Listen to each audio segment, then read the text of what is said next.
Hello everyone, welcome to this channel. Creating a text editor or code editor using HTML, CSS and JavaScript.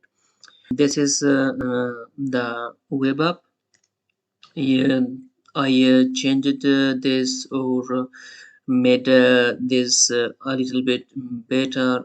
So explaining the code or showing you the code, you also find the source code uh, link to the source code in the description of this video, and also in the description of the previous video. For example, if you can also go to akianos.com, and there is a source code. You go to the source code and then you have a text editor. You can look at the source code, you can look at the demo.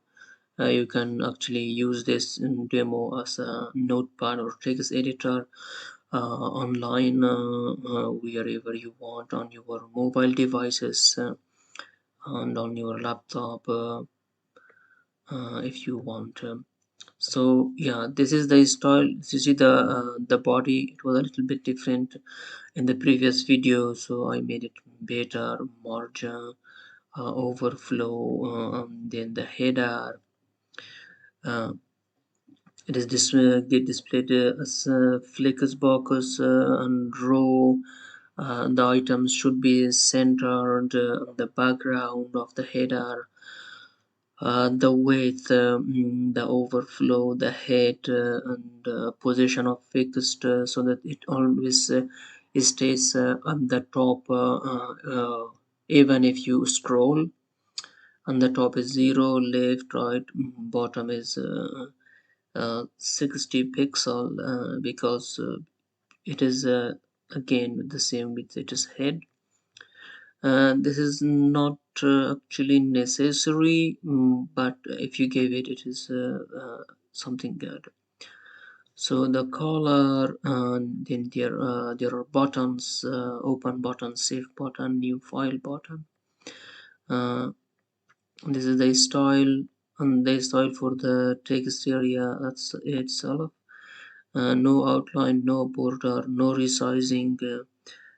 So it has the width of 100% minus 10 pixel, because that 10 pixel is the padding of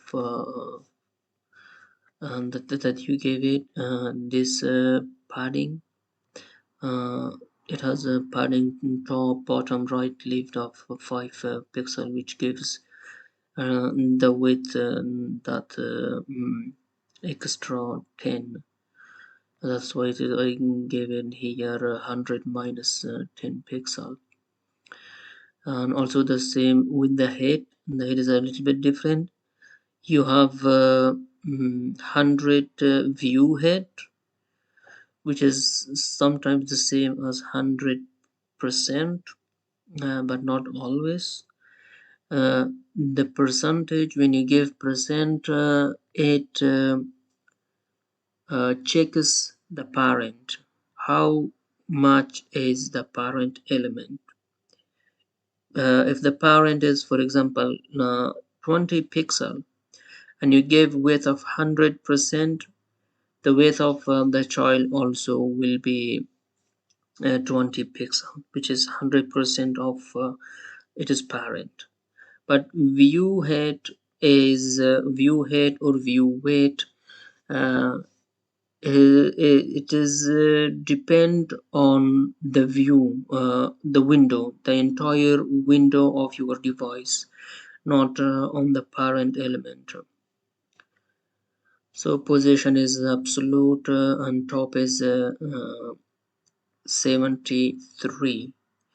And here is also I give the head minus 73, because the 73 is the header. The head is 60 pixel is the head, and then it also has some padding and stuff, and I would like also there would be a space between header and the text area where you right side you see there is a place and that is the padding and also the space that I gave it so that it is a little bit clear when you write something, not that it touches the border. And then head and display none and margin left I just give it MRGL at margin left 8 pixel and bold font weight bold. So this is the HTML, which is very clear. You have a section as a wrapper, and then a header. That is the header. The margin left 8 bold. The text editor. Uh, in the previous video, it was H3 or something. I gave it div because for the mobile version, if you check, it was if you gave it H3, then it will have overflow, and I don't like it. Now you see they are aligned very good at center, even for small iPhone XR. It is still very good for that iPhone 12 Pro, Pixel 5, for all of them, even for iPad Air. You see, it is a very good header now, and it's not the previous one. And I also added a home button because when I said this in the live demo on my website, then there should be something to get back to the website so that you can navigate back to the for example, if I go back to home Aqianus, here you have a text editor that you can go directly to the text editor, but you can also go to the source codes if you want, and then there is some explanation, and you have two links. One link takes you to the data visualization part 1, which is about visualizing data yourself, just using HTML CSS and JavaScript instead of using any library. And then you have text editor GS and the source code HTML CSS, and this is the CSS, and this is the JavaScript that you can copy and paste in your file and then run and use. So yeah, here also you have a link to the demo. So back to the demo, this is the layout and all this stuff.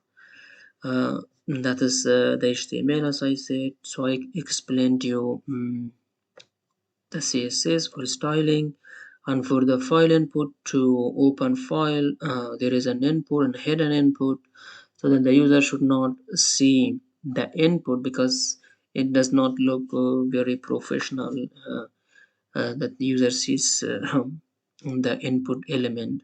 So it is much better to have a button, as you see here, an open button. So when you click on open, the input fires, and then the user can select a file to open and view in the text editor. Then you have the element, the open, save, new file, and the content, which is a text area. Here is the file name, a global variable, and then you have reading file for reading. This you have the open file input. As you see, when I click on that button, on the open button, this function gets fired, and by that there is a click on the open file input it opens, it pops up. It is like the user clicks on the input directly. This is what it does. And then a change event on the input element. When the file is selected, you set its name, you get the file by event.target.files, and then you select just one file. As you also see in the input, we uh, do not we haven't given any attribute of like you have multiple. If you have multiple, you have many files. User can select multiple files at one time, but if you don't give it, user can select just one file at a time. So this is in the file 0. This is an array. We set the file name from the file that is uploaded, and then we have here file reader, and then we add an event to the file reader, a load end event. You can also add load end. Both works very fine.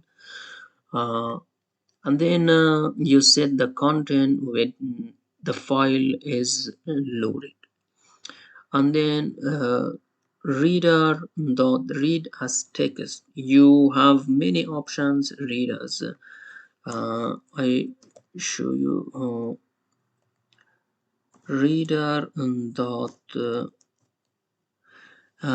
as you see, you have read as array buffer, read as binary string, read as data URL, read as text. Then you have ready state, remove event listener, result, and then yeah, you have these methods on file reader class.